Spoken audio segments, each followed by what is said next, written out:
ఈ అబద్ధాల బాబుకు ఇద్దరు వంతలు. ఒకరు దత్తపుత్రుడు, మరొకరు ఆయన వదినమ్మ. ఈ ముగ్గురు కలిసి రోడ్ల మీద అబద్ధాలు బుర్రకథలతో చెప్పడం మొదలుపెట్టారు. బాబు మోసాల బుర్రకథను వారిద్దరూ కూడా తానా తందానా అంటూ ఈ మధ్యకాలంలో వాళ్ళందరూ కూడా రోడ్ల మీద కనిపిస్తా ఉన్నారు. ఈ సిద్ధం సభలో మీ అందరి ముందు కూడా నేను ఒకటి చెప్పదలుచుకున్నా. మీ అందరికీ తెలిసిన విషయం, మీ బిడ్డ ఏం చేశాడు, ఈ 58 నెలల పాలనలో ఏ రకంగా మీ బిడ్డ మీ జీవితాలలో మార్పులు తీసుకొచ్చాడు అని ప్రతి సందర్భంలోనూ మీ బిడ్డ ప్రతి సిద్ధం సభలోనూ చెప్పుకుంటూ వచ్చాడు. గతంలో ఎప్పుడూ కూడా జరగని విధంగా ఏ రకంగా మీ బిడ్డ మీ జీవితాలలో వెలుగులు నింపడానికి అడుగులు వేశాడు అని చెప్పుకుంటూ వచ్చాడు. ఆలోచన చేయమని చెప్పి మీ అందరితో కూడా ప్రతి అడుగులోనూ కూడా కోరుతూ వచ్చా. గతంలో ఎప్పుడు ఇంతకు ముందు జరగని విధంగా ఈ 58 నెలల కాలంలోనే ఏ రకమైన మార్పులు మీ బిడ్డ తీసుకొచ్చాడు అన్నది ప్రతి సిద్ధం సభలోనూ మీ అందరికీ కూడా చెప్పుకుంటూ వచ్చా. ఈరోజు నేను మీ అందరికీ కూడా ఒకే ఒక్క ప్రశ్న అడుగుతా ఉన్నాను. మీ అందరితో కూడా ఒకే ఒక్క అంశం మీద ఇంటికి వెళ్ళి ఆలోచన చేయమని కోరుతా ఉన్నాను. అదేమిటి అనంటే, మీ బిడ్డకు ఓటు వేయడము అనంటే ఈ 58 నెలలుగా మీకు జరుగుతా ఉన్న మంచిని మీరందరూ కూడా కొనసాగించేందుకు మీరు ఓటు వేస్తా ఉన్నారు అని దాని లెక్క. మీ బిడ్డకు కాకుండా చంద్రబాబు నాయుడు గారికి ఓటు వేయడము అనంటే దాని అర్థం ఈ 58 నెలలుగా మీకు జరుగుతా ఉన్న మంచిని మీరంతటి మీరే ఇక మాకు వద్దు అని మీరంతకు మీరే ఓటు వేసినట్టు అవుతుంది అన్నది కూడా గుర్తుపెట్టుకోమని కోరుతా ఉన్నా. ప్రతి ఒక్కరూ ఆలోచన చేయమని కోరుతా ఉన్నాను. ఒక నాయకుడు అనేవాడు ఎలా ఉండాలి అని చెప్పి మనమంతా కూడా కోరుకుంటాం. మనమంతా సినిమాకు పోతాం. సినిమాకు పోయినప్పుడు సినిమాలో హీరోని చూస్తాం. అదే సినిమాలో మనం విలన్ను కూడా చూస్తాం. ఫలాని వాడు హీరో అని చెప్పడు, ఫలాని వాడు హీరో అని మనకు తెలియదు, ఫలాని వాడు విలను అని మనకు తెలియదు. కానీ ఆ హీరోకున్న గుణగుణాలను బట్టి ఆ మనిషి హీరో అని అంటాము, ఆ విలన్కున్న గుణగుణాలను బట్టి ఆ మనిషి విలను అని చెప్పి మనం అంతగా మనమే అంటాం. ఈరోజు నేను ఒకటి చెప్తా ఉన్నాను. 58 నెలల కిందట మీ బిడ్డ మీ అందరి ముందు నిలబడి మీ బిడ్డ ఫలానిది చేస్తాను అని చెప్పి మేనిఫెస్టో ఎన్నికల ప్రణాళిక తీసుకొచ్చి మీ బిడ్డ మళ్ళీ ఈరోజు 58 నెలల తర్వాత ఆ మేనిఫెస్టోను ఒక బైబిల్ గాను, ఆ మేనిఫెస్టోను ఒక ఖురాన్ గాను, ఆ మేనిఫెస్టోను ఒక భగవద్గీతగాను భావిస్తూ మీ బిడ్డ ఆ మేనిఫెస్టోలో చెప్పినవి 99% వాగ్దానాలు అమలు చేసి మళ్ళీ మీ బిడ్డ మీ ముందర నిలబడి ఈరోజు మీ అందరి ఆశీస్సులు కోరుతా ఉన్నా. మార్పు ఒక్కసారి గమనించమని కోరుతా ఉన్నా.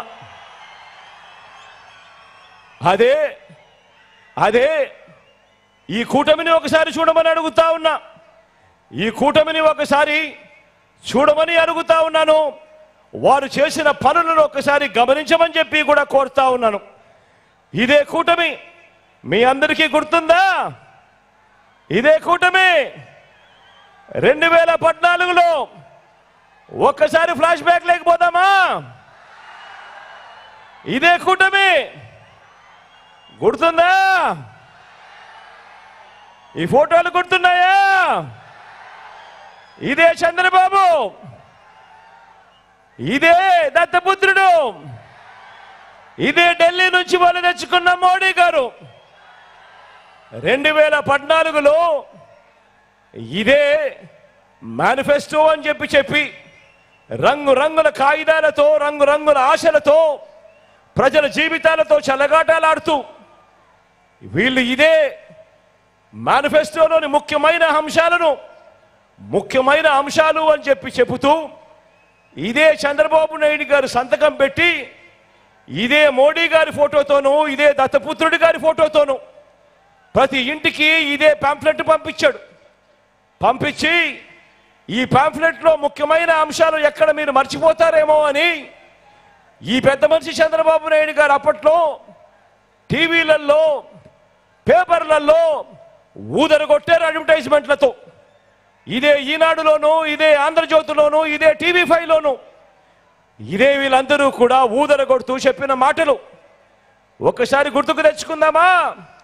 2014లో వీళ్ళు ఏం చెప్పారో ఏం చేశారో అన్నది ఒక్కసారి ఫ్లాష్ బ్యాక్ లేకపోదామా?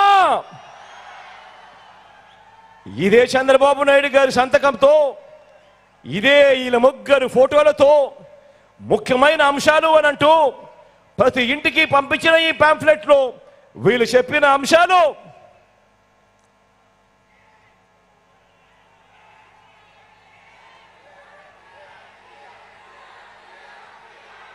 రైతు రుణమాఫీపై మొదటి సంతకం చేస్తాను అని అన్నాడు. 87,612 కోట్ల రూపాయలు మన రైతన్నలకు రుణాలు మాఫీ అయ్యాయా అని అడుగుతా ఉన్నాను మిమ్మల్ని అందరినీ కూడా. నేను ఇలా రెండు చేతులు పైకెత్తాలి, ఇలా ఇలా ఇలా ఇలా ఇలా ఇలా ఇలా ఇలా ఇలా ఇలా ఇలా ఇలా ఇలా వీళ్ళు చెప్పిన ముఖ్యమైన హామీలలో రెండవ అంశం చదవమంటారా? గట్టిగా చదవమంటారా? పొదుపు సంఘాల రుణాలు పూర్తిగా రద్దు చేస్తామన్నాడు. 14,205 కోట్ల రూపాయలు పొదుపు సంఘాలకు సంబంధించిన రుణాలు. ఇందులో కనీసం ₹1 అయినా చేశాడా అని అడుగుతా ఉన్నాను. ఇలా రెండు చేతులు పైకెత్తాలి, ఇలా ఇలా ఇలా ఇలా ఇలా ఇలా ఇలా ఇలా ఇలా ఇలా. మూడో ముఖ్యమైన అంశం ఆడబిడ్డ పుట్టిన వెంటనే మహాలక్ష్మి పథకం కింద 25,000 రూపాయలు బ్యాంకులో డిపాజిట్ చేస్తామన్నాడు. ఇదే పెద్ద మనిషి చంద్రబాబు నాయుడు గారు 2014 నుంచి ఆ 5 సంవత్సరాలలో మీ ఇళ్లలో ఆడబిడ్డలు పుట్టారు కదా, మీ ఇంటి చుట్టుపక్కల కూడా పుట్టారు కదా.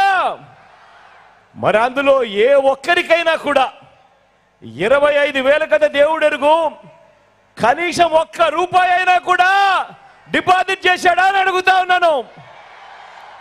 ఇలా రెండు చేతులు పైకెత్తాలి, ఇలా ఇలా ఇలా ఇలా ఇలా ఇలా ఇలా ఇలా ఇలా ఇలా ఇలా.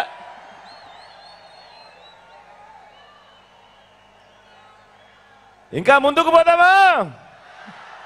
2014లో చంద్రబాబు నాయుడు గారు సంతకం పెట్టి ముగ్గురు ఫోటోలతో ఇంటింటికి పంపించిన ఈ పాంఫ్లెట్ ముఖ్యమైన హామీలు అంటూ తాను చెప్పుకొచ్చిన ఈ పాంఫ్లెట్ ఇంటింటికి ఉద్యోగం ఇస్తాం, ఉద్యోగం ఇవ్వలేకపోతే 2,000 రూపాయలు ప్రతి నెల ఇంటింటికి నిరుద్యోగ భృతి అన్నాడు. 5 సంవత్సరాలు అంటే 60 నెలలు ఇంటూ 2,000